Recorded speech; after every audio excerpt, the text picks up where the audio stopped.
கேஜிஎஃப்ல கருடன் செத்ததுக்கு அப்புறம் என்ன நடந்துச்சு? Welcome to Saga Talk. So இன்னைக்கு நம்ம வீடியோவில் எதை பற்றி பார்க்க போகிறோம் அப்படின்னு பார்த்தீங்கன்னாக்கா, பிரசாந்த் நீல் அவருடைய டைரக்ஷனில் ரிலீஸ் ஆன படம் தான் வந்து பார்த்தீங்கன்னா கேஜிஎஃப் 1 அண்ட் 2.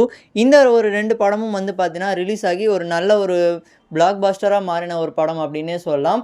ஸோ இந்த ஒரு கேஜிஎஃப் 2க்கான பார்ட் 3 வந்து பார்த்தீங்கன்னா வரப்போகுது அப்படிங்கிற மாதிரியான தகவல்கள் வந்து பார்த்தீங்கன்னா ரிலீஸ் பண்ணியிருந்தாங்க கேஜிஎஃப் சாப்டர் 2ஓட எண்டிங்லேயே.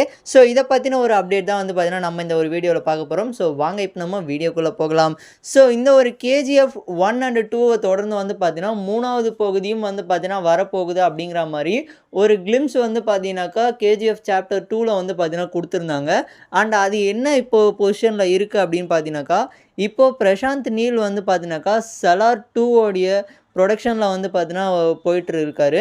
ஸோ அந்த ஒரு ப்ரொடக்ஷன் வந்து பார்த்தீங்கன்னாக்கா நெக்ஸ்ட் இயர் 2026ல் வந்து பார்த்தீங்கன்னா முடிவடையதா வந்து பார்த்தீங்கன்னா தகவல் வந்திருக்கு.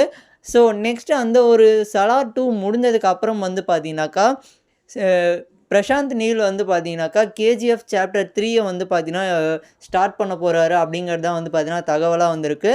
ஸோ மேபி வந்து பார்த்தீங்கன்னாக்கா 2027 உடைய பிகினிங்கில் வந்து பார்த்தீங்கன்னாக்கா கேஜிஎஃப் 3 வந்து பார்த்தீங்கன்னா ரிலீஸ் ஆகிறதுக்கான வாய்ப்பு இருக்குது. ஸோ இந்த ஒரு இன்ஃபர்மேஷனை பற்றி நீங்கள் என்ன நினைக்கிறீங்க? அண்ட் கேஜிஎஃப் 1 அண்ட் 2வை பற்றின உங்களுடைய கருத்து என்ன அப்படிங்கிறத மறக்காமல் கமெண்ட் பாக்ஸில் கமெண்ட் பண்ணிட்டு போங்க. ஸோ தேங்க்ஸ் ஃபார் வாட்சிங் இந்த வீடியோ.